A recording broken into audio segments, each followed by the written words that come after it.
I call this meeting of the Hurst-Euless-Bedford Independent School District to order. That the record show that a quorum of board members is present, that this meeting has been duly called, and that notice of this meeting has been posted in accordance with Texas Open Meetings Act, Texas Government Code, Chapter 551.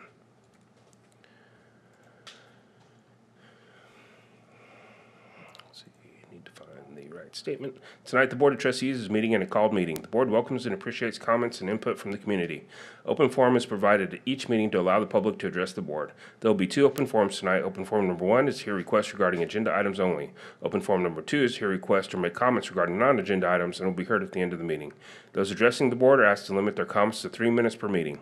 The speaker should identify his or her name, group affiliation, if any, and make a brief presentation with an identified solution if one is sought. Remarks should be addressed to the Board as a whole. Oral presentations may not include charges against any employee or board member by name. It is my responsibility to determine if the person addressing the Board has attempted to resolve the concern informally or through the district's complaint policies.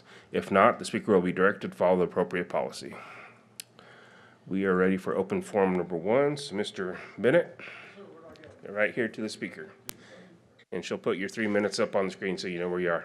Okay, terrific. I'm going to probably do 2 forums, so 1 minute and then 2 minutes. Okay. Since I know the rules now. Daniel Bennett, I live in White Settlement. The budget item that you're going to reject tonight is TAD's budget. The M&O part really has actually gone down. All the rest of it is for software. The actual software is needed. Mr. Bobbitt said that Augmentum last year cost us $1.5 million, $300,000 in licensing, $1.2 million in salaries to babysit the thing. It's been an issue since 2014. So I just want to bring that. The software is needed, but I know this is the only avenue that this board has to stand up against the reappraisal plan, which I appreciate that. Anyway, I'm just here to support this board because you've always been a supportive board in reforming TAD. Thank you. Thank you, sir. All right. We have one action item this evening. Consider approval of HEB-ISD resolution regarding Tarrant Appraisal District approved budget. Go ahead, Dobie. Yes, sir. You have before you a resolution to disapprove TAD's 2025 budget.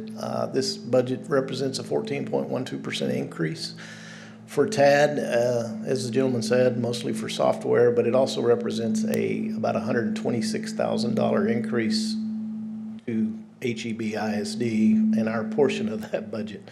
So we are asking that the board approve this resolution, and I'm happy to answer any questions anybody might have. All right. Any questions for Dobie? Hearing no questions, I'll accept a motion. Find where it is. I move that the board approve the resolution to disapprove the Tarrant Appraisal District's 2025 budget as presented. Second. I have a motion, a second, for the board to approve the resolution to disapprove the Tarrant Appraisal District's 2025 budget as presented. Please vote.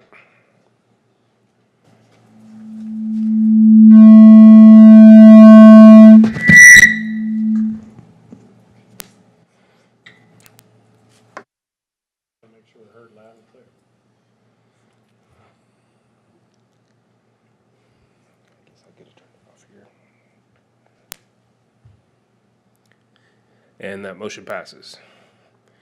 All right, we're ready for open forum number 2.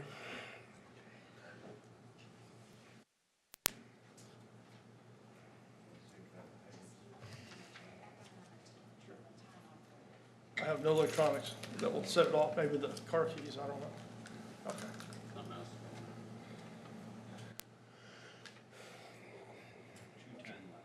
Okay. Thank you. Daniel Bennett, again, I still live in White Settlement. I want to give you a little history lesson. In 2014, Mr. Law had to roll the values forward to 2015, and every school district in this county failed the value study test. Law would crow, and the school district lost money. The only school district to stand up to Mr. Law when this happened was Eagle Mountain Saginaw. James Shealy withheld a quarterly payment from them of almost $360,000.